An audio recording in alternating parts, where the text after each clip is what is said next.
All right, part 3. So we're gonna do a part 3. This is probably gonna be one of the last particle advection videos. I have one more dealing with working with adding products to the shot to complete it by using these effects. But anyhow, let's get into it. So with this one, as you guys seen an example at the beginning of this video, they're kind of projecting differently this week. So the result of that is using a sphere, not that kind of sphere, a regular UV sphere. So we're going to go with the sphere today. Shade auto smooth just for viewing. All right, so we're going to do the usual suspect stuff. Okay, so we're going to go here, set that. I'm going to make this smaller, 12 by 12 by 12. Make that. And then we're going to set a, oh, we got to set our particles up. That's right. So we're going to set our particles up, add it. I'm going to start hitting play as I usually do. Set it real short for now so I can see how they're projecting. Do all the usual suspects. So all this stuff setup is the same stuff we do every single time. And then we're going to go set this to velocity. Got that set up. And then move on to the next thing, physics. Leave that. Set the velocity to 0. And then, nope, we want velocity actually. So we want the velocity actually going pretty fast, shooting out. And then we want about, let's go with 16 particles starting out. And then we want them all starting at the same time. So we'll set that to 1. And then I'm going to set this to 128 actually. So I'm know in the end, I'm going to have a frame range of 128 frames. Set the source, faces. I like that. Let's try volume actually. And then I'm going to set this to random. And then let's just take a look at how this is looking. Okay, so we're going to go random order, see what happens. And then set this to grid, see if it's more even. Nothing. Okay, I'm going to set it back to jittered. All right, so we're going to go with that. I'm going to make these particles smaller also. So we're going to go here to viewport display. Usually I set it to like 0.1, I believe. No, that's too small. Let's go with 1. That's good. Got that set to 1. Maybe I'll turn it up to 32. Yeah, that might work. Okay, so we got something that works. And we want to make sure our velocity is correct because that's that's what causes the advection effect. It needs enough of velocity. So I could go faster, say 32. That feels a little bit more natural. So I think I'm going to go with 32 as the velocity. Feels more natural. Okay, next thing we want to do is set up our fluid effects. So I'm going to hit pause. And then I'm going to go here to object. And then I'm going to set this to quick effects. And then smoke. All right, so now we got that container set up. Let's go to wireframe so I can see through. Top view. And then I'm going to go here to edit mode. Select all my vertices. And I need to scale this whole thing out and make it a lot bigger so that we're catching our fire effect. Spread it out. Okay, and then this box itself, since they're going in all directions, I probably need to scale it up to just make it a box shape because it's going in all directions. Unlike our other videos we've done where it kind of goes out in a ring, this one's going in all directions, so we need a more box cube shape. All right, so next thing we need to do is tell our simulation that we're using particles. So I'm going to organize my collections here, move this up to fluid, and then I'm going to select sphere here, and then go to physics, and then we're going to set our smoke to fire, because that's what we use every time. And we're going to leave that to inflow, use flow, and then flow source, we're going to change that to particle system, and then select the particle system. All right, so now we should be seeing fire. All right, and then now we're going to set our initial velocity. We're just going to crank this up. Okay, so now they look more like fireballs that are moving very fast versus like when I had it set to 1, they have a tail to them. And I want to get rid of that tail. So I want something more like this, right? Where all the pressure is sitting into the fireball so that it pushes these particles out when we get to that final phase. So that's why I'm doing that when I'm setting this initial velocity. So all the velocity is in the fireball itself, and it's going to push these particles out. Okay. All right. So next thing, we don't have to do much. Actually, it's just pretty simple workflow. As I keep doing this more and more, I'm learning that we don't need to do a lot of things. So next thing, I'm going to select the domain. I'm going to scroll down here to my gas. Border collisions, gas. Where is it at? There we go. And fire. And then I'm just going to turn off the smoke. And the reason I'm turning that off is when that simulation happens, it's leaving a trail of smoke. And that smoke influences our particles too, because it's going to rise up from the heat. And I don't want that happening in my simulation. So what happens is when those particles get pushed out, then the heat will take control and start pushing everything up. And I don't want that happening. In the example video I showed, that is happening. So that's why the particles are rising up at the end, is because it's the smoke. So this time around, I'm going to get rid of that so that they're just kind of being pushed out and they kind of just swirl in the air. All right, so next thing, I'm going to set this to 128 for my cache. And then I'm going to turn up the resolution for this. And then I'm just going to preview it real quick, and then we should be good to go. So we're just going to play it through one more time. All right, so that's what our fireballs are going to look like in the end. That's what's going to affect our simulation. So we got that set now, okay? I like it. And then now I'm going to cache everything. So I'm going to pause the video. Before I pause it, let me make sure I show you guys what to set it to again. So we're going to set this to all. And then I'm going to set this to OpenVDB. Open up this advanced tab. And then set this to none. So there's no kind of compression. And then the precision, we want full precision, okay? Again, as I've mentioned in my previous videos, if you don't set these items, sometimes what will happen is you won't get a one-to-one simulation. So as I had played initially, and when I had that simulation set and I then run the cache, what happens sometimes is that I don't get that result. So I'm just ensuring that I'm getting a one-to-one result when I run this cache. And then also the last thing you want to do is make sure you just set your path on your drive so that you're also not using up all your hard drive space. So if you have an external drive like I do, I always put my cache on my external hard drive to take up space. So that's all you want to do. And then you just hit bake all, and then that cache is going to run. So I'm going to pause the video, run the cache, and then we'll come back. Okay, so the particle sim is done. Time to move on to the next step. Or not the particle sim, but the caching of the simulation is done. Okay, so let's see what we got. Oh, looks like we got something wrong. So this happens too. So if you get a situation where you're not seeing something, then you just need to run it again. Okay, and I did this on purpose so that you guys can see a error happening while trying to make these things happen. So all you have to do is just run it again. You hit free all, and then you can run the whole thing again. So I'll pause again, and then we'll come back.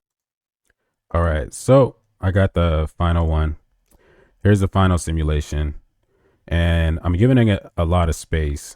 So I did it from 0 to 128 in this animation because I just want to give it enough space for like the particles to kind of move around after the fact these fireballs are gone. So that's the reason it has so much space in the timeline.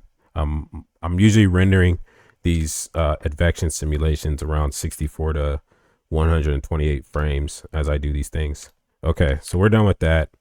So now it's time to move on to the particle part. So we're going to go to a side view, and I'm going to select this sphere, or I'll just make a new one. So I'll make a new sphere, call it UV sphere. And then I'm just going to make sure it's just bigger than what I can see on these voxels. So I'm just going to set it like right about there. Okay. And then I'm going to move it here into my particle collection. And then we're going to make a new particle set. So we're going to go here to particles, and then I'm going to call it Particle Advection, just like that. And then now we're going to set it up. So I'm going to start off at like 128,000. Then I want to start it from 1 or end on 1. Frame start, end. I want it on 1 so that all my particles are there. So similar to the last thing we did, I'm going to set this to faces. I'm going to set it to random, even distribution, so that they're all over. Cache, not right now. We will cache it later. Velocity 0. Viewport display, velocity. I want that the particles about 0.2 in size since there's so many of them.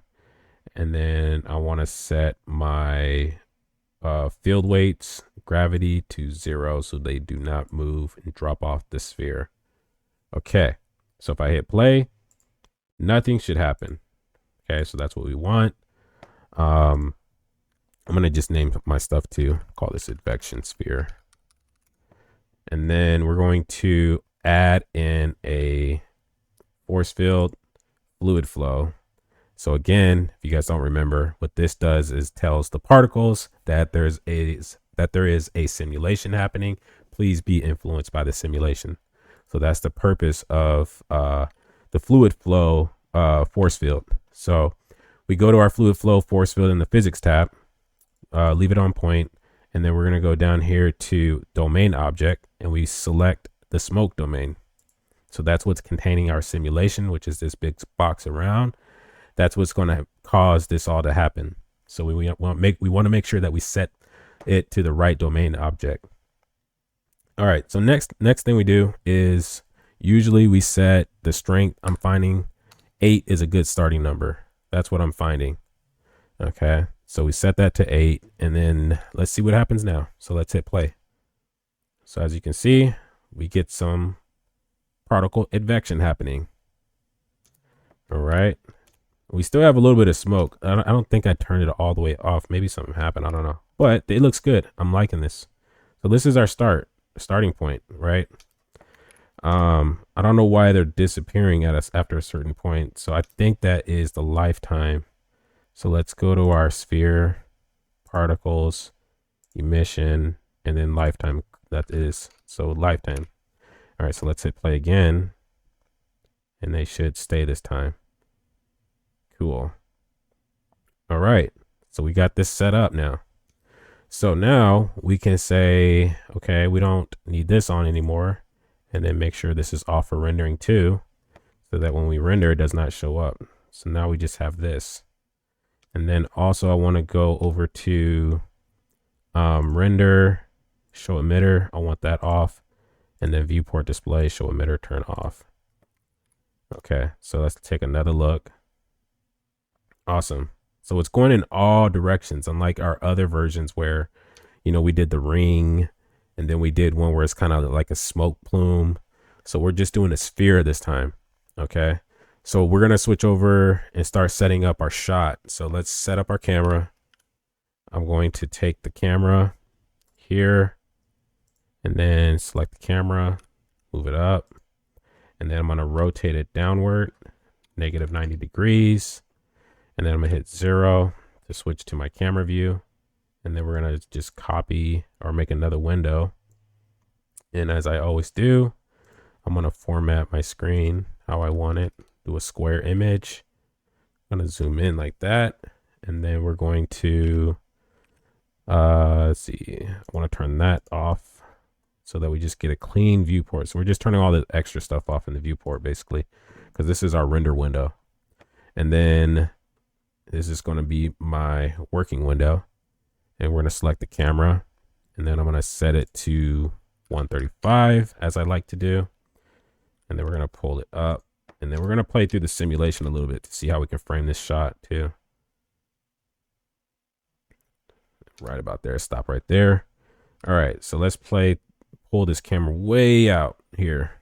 So something like that will work. And then maybe I want to take the camera down a little bit just to kind of center everything. So something like that is good. All right. And let's play it a little bit more. Cool. This is a really cool sim. So got the shot set up. Let's play it back one more time. Cool. And then the other thing I can do too, so I can go back over here to fluid field. And I can play with these settings. So like, let's say I want something a little different, right? I can turn this probably up to 16. and see if it breaks. Hopefully it doesn't break. Okay, so now we're getting something that's more like stretched out. I like this. A little bit more dynamic design happening to this simulation. Play it again. Yeah, I like this one. Because I like how those spikes, they're kind of getting pushed out. You can kind of see a small wave go through them too in the simulation. And that's those fireballs pushing through them because they're moving so fast. So like if I was to turn this to like 0.2, the simulation is probably going to be way out there. Yeah. You can see a square in this viewport over here because it's going past that domain. So we're going to go back to 1. 1 was a good number. I'm going to go 2. Let's see what we get if we do 2. It's going to be a little bit more tighter. Might do something in between. I actually kind of like that. Let's see if I go like 24. Hopefully it doesn't break. It breaks at some point when you turn up these numbers. All right, 1.5. Let's try that. Yeah, that's pretty cool.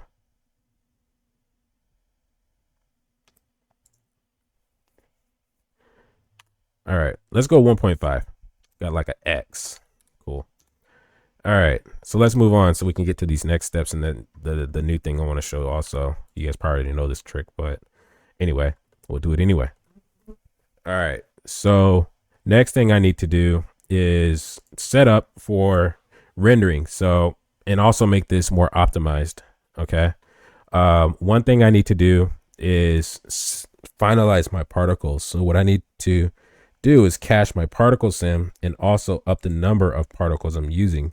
So I'm gonna go 750,000 this time.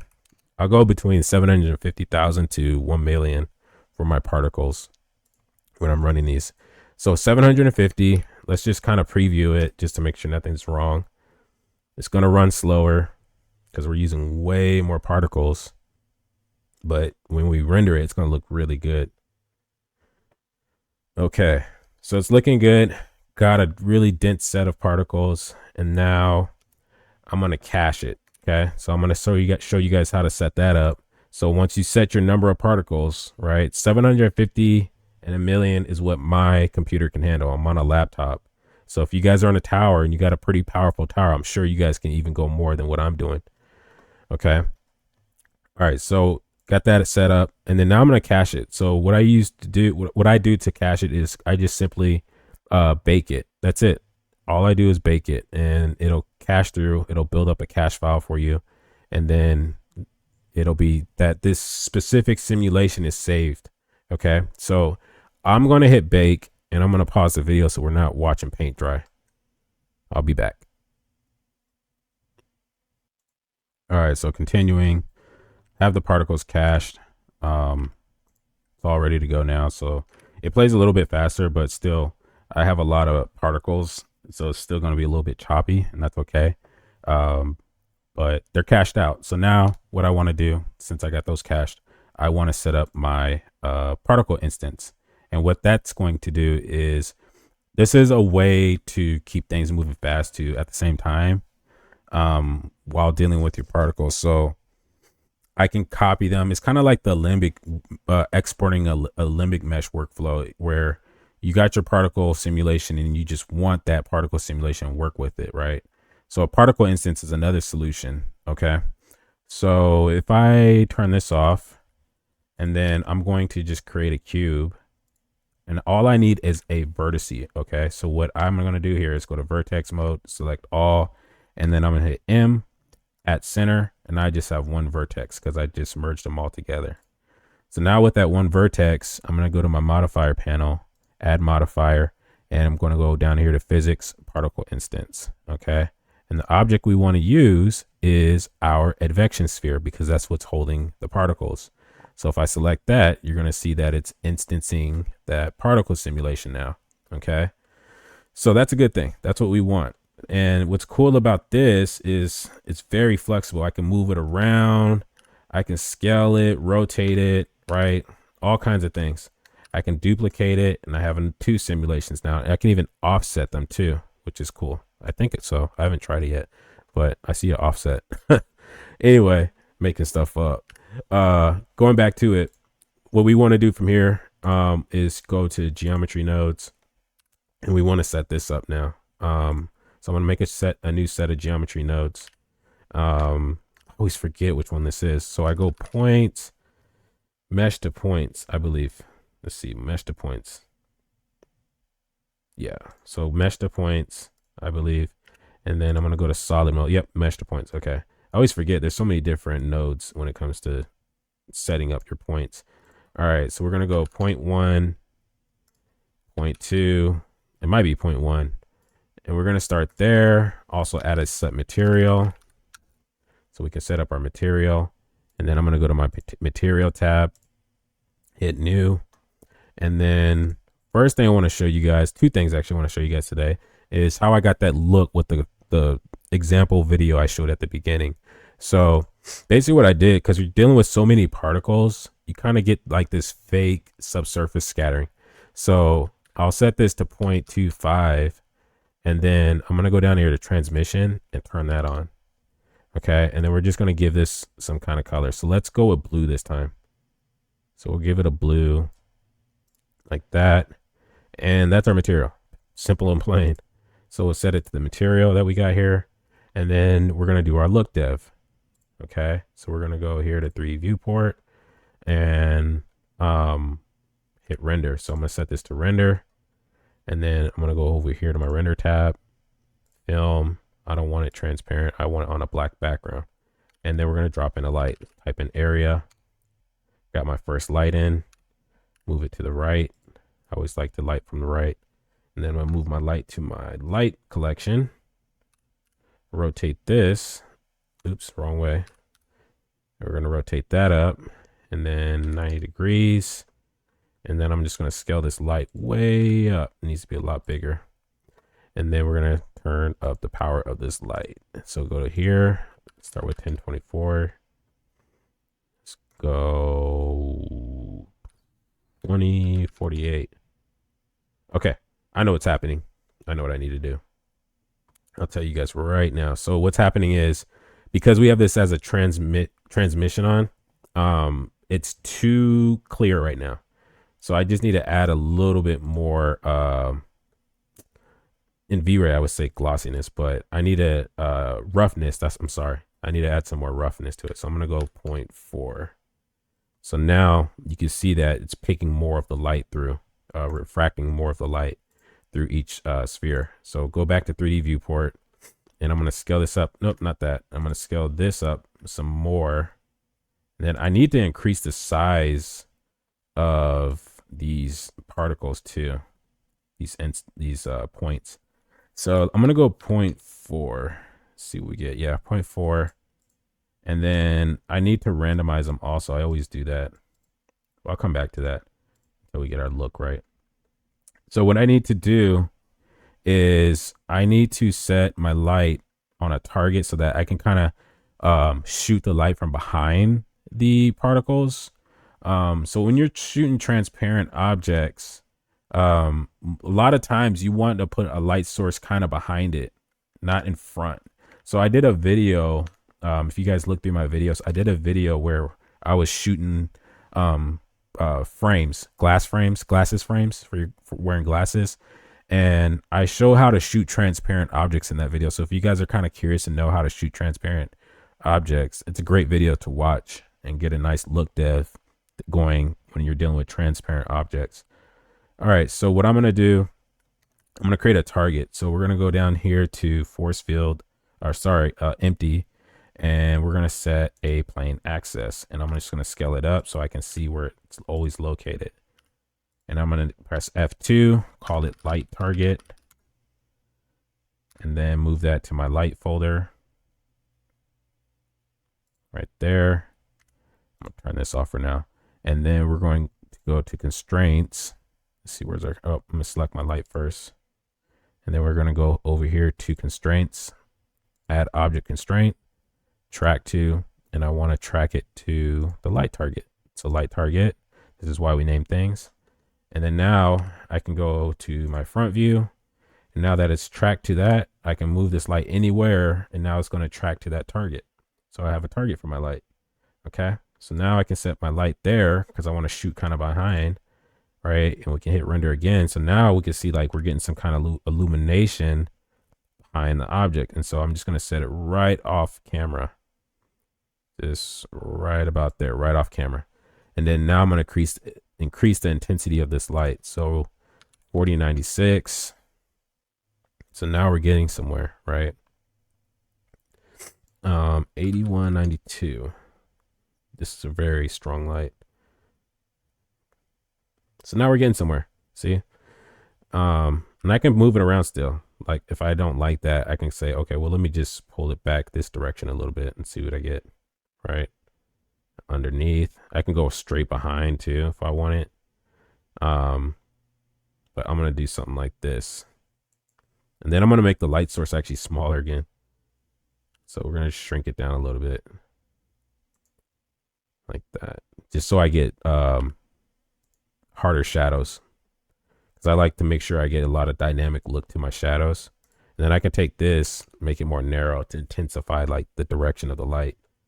And then pull this back down to like 4096. Let's see what we get now. And then now I'm going to increase the size of these particles. So I'm going to go here again to my geometry nodes. Select the object. And then we're going to add a random value. So we're going to randomize them too. And then I'm going to put this here like so. And then we're going to set the max to 0.1 starting out. We're going to work our way down to 0.01. Still too big. And then I'm going to set these to 0.01. And then this to 0.04. Okay, so 0.03. Cool. So like now it's getting this like droplet look, right? It's kind of like, I don't know, soda pop bubbles or something like that, right? So we're getting this droplet look. That's what I was going for. All right, it's a really cool look. So again, shooting kind of behind, right? Watching that light fall through because it's we're taking advantage of the transmission, right? And I can play with this also. Like I'll show you the difference. I'll go up like 0.9 for roughness. So as you can see, right, it's kind of like a fake subsurface scattering effect happening. But then if I turn it down to like 0.2, right, we get something more transparent. They're more like water droplets. So I like this look better. I like going like 0.2. Really cool look. And if I scrub through this animation, right, 64, see what we get here. And I can kind of check out my frames now. 128, right, and they're coming closer to the frame, very sharp. All right. Then I can back up to like 32. Okay.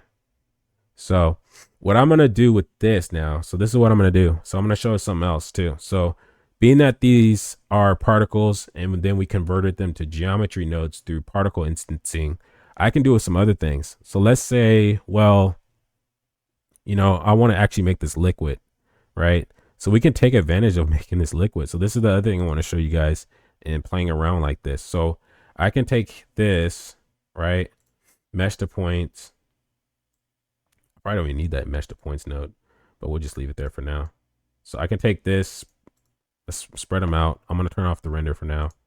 And then I can say volume, mesh to volume. So I'm taking the points that were converted to a mesh, and now I'm going to convert the mesh into a volume. And now watch what's going to happen.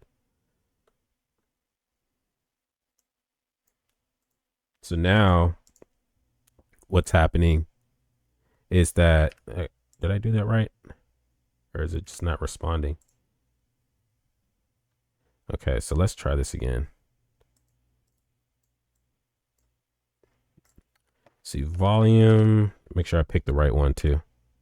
Oh, volume to mesh. I think that's what it is. Like it's backwards to me sometimes. All right, so let's take that one. So volume to mesh. And then we're going to connect that there. And then connect that.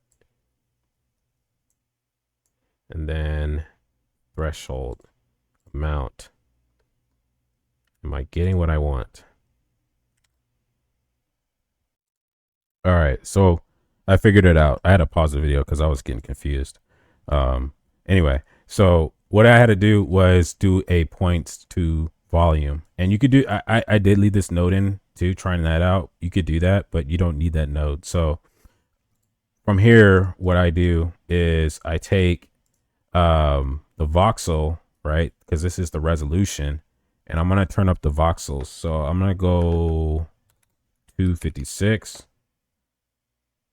And then I'm going to set this to 1 for now. And then I'm going to go 512 as the resolution. So this is the resolution, right? So I'm increasing the resolution of this volume. And then I'm going to turn this up to 2. Curious to know if I render this, if I get anything. Let's see what happens. Nothing. Okay. I think because I need a volume material. That's why. Okay. So now I'm going to add a new node. And we're going to go volume to mesh. Okay. So now I think this is when I use this, if I remember right. There we go. Okay. So volume to mesh. And then I'm going to set that to amount. And I'm going to add more resolution to it too. Or actually, let me go back to grid. So let's leave that on grid. And then I'm going to add a smooth the normals. So smooth. And I'm going to set smooth by angle. That's the right one, if I remember. Oh, yeah. Okay, so we'll set that. And then 90. Nope, I'm using the wrong one. Sorry. I just learned how to do this. That's why I'm kind of stumbling. But, you know, that's how it works. R&D. Anyhow, smooth by normals. Let's see if this, nope, that's the wrong one again. So get another one. Smooth by angle. No, those are two different ones. Okay. Smooth. Set shade smooth. There we go. That's the one I had. And then connect those up again. All right, so now as you can see, I've smoothed out the normals, right? They were kind of faceted. So let's hit render again. So like now I've changed it into liquid. So now I've done particle advection and then converted it to what we have as a mesh now, right? Which resembles liquid. So now I have some liquid, right? So now I have flexibility to work with liquid, you know, if I'm creating some kind of abstract animation and I want to have a little bit more control on that liquid. So again, I can look through my frames to see how this is looking, and I can play with my materials again. And so let's make this more like a paint. So like, let's say I'm doing like a paint, right? I don't know if you guys have ever seen like, there's a guy, photographer named Carl Taylor, very, very good photographer. And he teaches all over YouTube when it comes to photography. But he does a lot of things where he's doing things in action, and like one of them is like paint, right? So we can kind of create that effect. So I can go here and I can turn this transmission off, and now we can use actual subsurface scattering, right? So I could say subsurface, set the weight to 1. It's moving kind of slow because I'm dealing with the mesh. Come on, you could do it. You could do it. Are you going to do it? Getting a little bit of lockup right here. See if it's going to make it. Hopefully you don't lose it. So we got subsurface scattering set. Change all these to 1. Make sure it's all white. And then we can set the weight. Let's go 4. I know this is a pretty big object. And now we're starting to get light transmitting through the object, right? 8. Right, more light coming through. Right. And then I'll leave that at 0.2. So like now I'm dealing with liquid, right? Custom made liquid with particles. So that's another thing you guys can do with this whole thing. And I can render this whole animation out, you know? So that's it. I can go further with this too. So like, as I can see, I'm having some things happening here that I don't want happening. So now I would just go in and start playing with these settings to get rid of this like grid look, because I have it set to grid. In my other tests, I've actually set it to amount and played with that. Hopefully it doesn't lock up on me, but then I'll play with the amount, right? And I got this resolution I can play, so I can go like 512, and then I can play with the threshold also to find a number that works for that. So let's go 1 to see what happens. It disappears. Go 0.001. It's pretty dense. Big 2. And then I can turn this resolution up even more. Right. So you go 0.01 again. But again, it's just kind of, this is R&D work, right? R&D to look dev, R&D to look dev, right? That's what I'm doing here. And as in my previous video, you know, when I went into like doing more look dev work, you know, playing with my lights, you know, enabling my final LUT, because I like using LUTs in my shots. Other things such as glare, dispersion on your lens, you know, all those elements help to put the final shot together. So that's it. That's what I wanted to show you guys this week. Hopefully you guys are enjoying all the videos that I'm putting out. I'm trying to keep them coming every week. We've got more coming next week. I probably have one more particle advection, just adding product into the shot. But after that, I kind of want to move on to another subject and play with some other things and do some R&D and other things. But I've ran this into the ground, did this a lot, and now I understand how to create this new effect. So now I want to learn something else. Hope you guys enjoy. I'll catch you guys on the next one, and peace.